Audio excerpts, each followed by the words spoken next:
Anak ni Sharon Cuneta na si Mil Pangilinan may matinding mensahe sa mga nanlalait sa kanyang pangangatawan. Naglabas ng hinanakit ang isa sa mga anak ni Sharon Cuneta at dating senador na si Kiko Pangilinan sa pamamagitan ng isang video na ibinahagi nito sa kanyang TikTok account matapos makatanggap ng pambabatikos mula sa ilang mga netizens na hindi nagustuhan ang kanyang sexual identification. Bukod pa rito nakatatanggap rin si Mil Pangilinan ng mga negatibong komento dahil sa kanyang timbang, hugis ng katawan at paghihitsura. Kamakailan lamang ay ibinahagi ni Sharon Cuneta sa kanyang Instagram account ang ilang mga larawan nila ng kanyang anak na si Mil Pangilinan na kuha sa kanilang pagbabakasayon sa Japan. Pahayag ni Sharon Cuneta sa caption ng kanyang post, marami pa umano silang mga larawan sa pagbabakasayon nila sa Italy subalit uunahin niya munang ibahagi ang mga larawan nila sa Japan. Makikita sa mga ibinahaging larawan ni Sharon Cuneta ang pagkain nila ni Mil sa Muji Diner. Ang mga sumunod na larawan naman ay kinunan naman umano sa Ginza. Sa halip na papuri ang matanggap ng mag-ina sa pagbabakasayon nila sa iba't ibang magagandang lugar,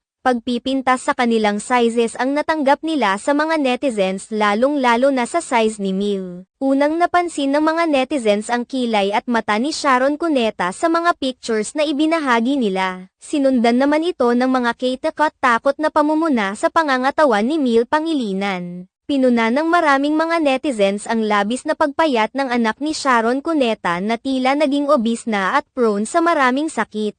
May mga nangaral din kay Sharon Cuneta dahil tila pinapapabayaan umano nito si Mil gayong responsibilidad naman ng isang ina na alagaan ang mga ito at ilayo sa sakit. Nakarating naman kay Mil ang lahat ng mga natatanggap niyang mga negatibong komento mula sa mga netizens kaya naman sa isang video nagpahayag na siya ng kanyang reaksyon rito at ang kanyang sama ng loob sa lahat ng mga taong nagsasabing sayang ang jeans ni Sharon Cuneta na napunta sa kanya.